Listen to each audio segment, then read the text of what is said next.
Good morning, grade 9s. We are going to take a look at our third lesson of Unit 4. This lesson is entitled Two-Term Ratio Word Problems. So you should be in still the same folder as our prior lesson, and you want to open up the file Lesson 3-Two-Term Ratio Word Problems. Okay, and the title of the document, once you open it, should be Solving Problems Involving Proportions. And of course, this is math, and we know that we're not only going to have to deal with the math, but we're going to have to deal with the math in terms of word problems. So we have a few examples of some word problems that we can take care of here, and then there are some practice questions for you guys to take care of at home. Okay, so this one shouldn't be too long. I'm only going to do 3 problems for you, and then I'm going to leave the rest as your practice. And the answers are posted, so you should be able to find the answers as well. But let's begin with our first example. Okay, our first example is the ratio of boys to girls at the school dance was 4-7. If 96 boys attended the dance, how many girls were present? Okay, so for question number 1, my first step is going to be to use the letters to set up a ratio as a fraction. I need to set up a ratio. I need to turn it into a fraction. Sometimes it's easier to begin with the letters than it is to begin with the fractions. So from the question, we know we're dealing with boys to girls. Okay, and I could interpret that as B to G. Okay, if I want to write a ratio with a colon, okay, and I could finally write it as B over G if I want it as a fraction, which I do, okay, because using ratios as a fraction is the easiest way to do any math, okay? So next what I'm going to do is I'm going to apply the numbers here. So I have my fraction, it's B over G. But what I want to do is I want to put the numbers in, okay? And I want to take the numbers from the given ratio, and I want to make sure that they're in the correct order. So the question said the ratio is 4-7. That's boys to girls. That means my ratio should be 4/7, okay? And that is my given ratio. So we'll call this the given ratio. That's the ratio in lowest terms. Now the question says that in actuality, the dance had 96 boys. So we know that the dance didn't have 4 boys and 7 girls. That's just the ratio in lowest terms. That'd be a very boring dance. In this case, the dance had 96 boys, and we don't know how many girls. That's what the question's asking us. Okay, so we have 96 over G as our second ratio. Okay, so again, I want to make sure that I'm writing this in the correct order. Boys on top, girls on the bottom. Now I've got a pair of equivalent ratios. So what I need to do to solve this is cross multiply.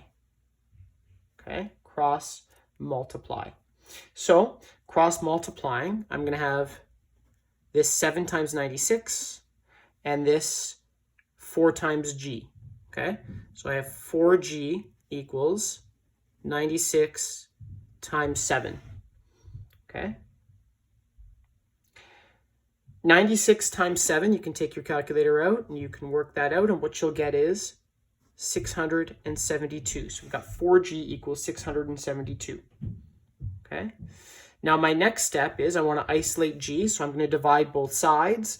And hopefully, watching this at home, you're saying you're going to divide both sides by 4, because those 4s will cancel out, and I'll be left with G equals 672 divided by 4. Well, that should be 168. Okay? Now, because this is a short answer question, I want to close off with a therefore statement. So I'll do my 3 dots. Therefore, there were 168 girls at the dance. Okay. Now, next question. Question number 2. And again, if you're copying this down, don't be afraid to pause the video.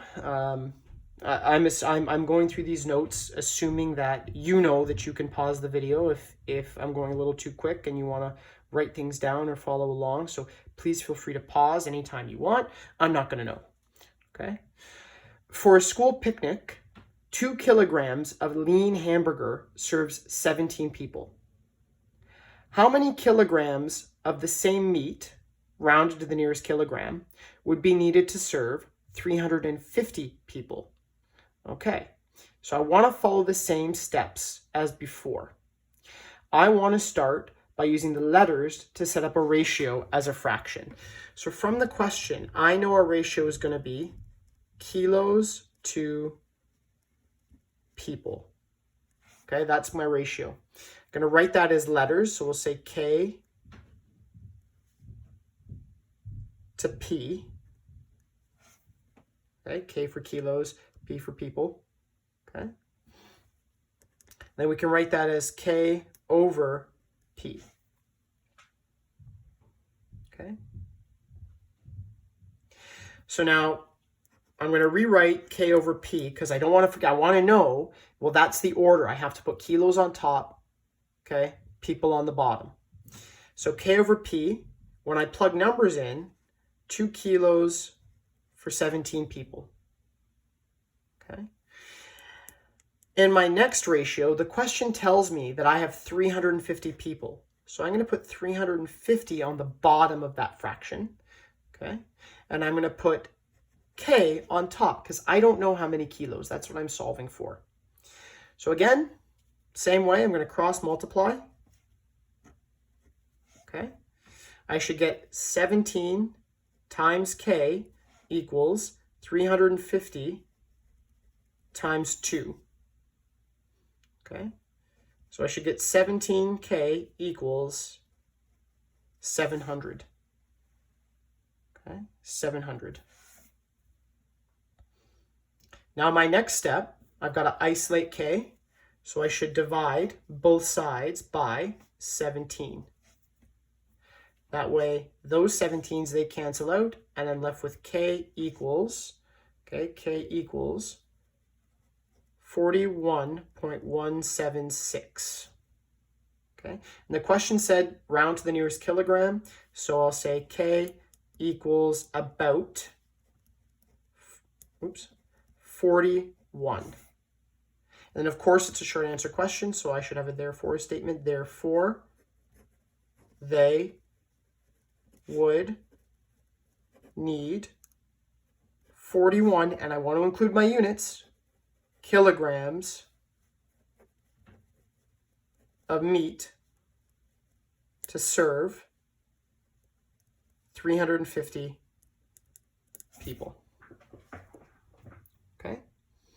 So now we'll move on to question number 3.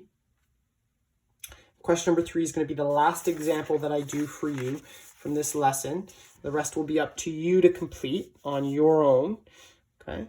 Question number 3 states, a drink is made by mixing orange juice and peach juice in the ratio 5:3. If 14 liters of peach juice is used, okay, determine the volume of the other juice that is needed. Okay. So we're going to begin same way. We want orange to peach. Okay, orange to peach. Because that's what the question says to us. Orange to peach. The order is important. Okay, now I'm going to want to turn that into letters. Okay, and just follow me for a second. I'm going to use the letters.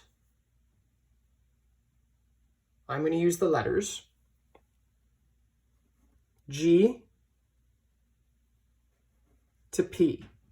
Okay, and as a fraction, G over P. Now the reason why I'm using G, okay, P is obvious, P is for peach. Okay, the reason why I'm using G is because if I used O, it's hard to tell if that's an O or a 0. So I don't want to use O, okay? I don't want to use O in this case. You want to be very, very careful with that because sometimes letters can look like numbers and they can confuse people. So for now, we're going to use G to represent orange because it's got that strong G sound at the end. And I feel that's the best way to do it, okay? Same way, I'm going to rewrite that little statement with letters G over P. And then I'm going to use that for my fraction, okay? So the proportion that was given to me was 5 to 3. So I'll write 5 over 3, okay? And then the question said that we were going to use 14 liters of peach juice. Well, peach goes on the bottom. So I'm going to have 14 on the bottom here. And then on the top, that's where orange juice would go. Well, that's what I'm looking for. So I'm just going to leave that as G. Okay. Again, I have two fractional ratios here. I'm going to cross multiply to solve. So I should have G times 3 and 5 times 14. So 3G equals 14 times 5. Okay.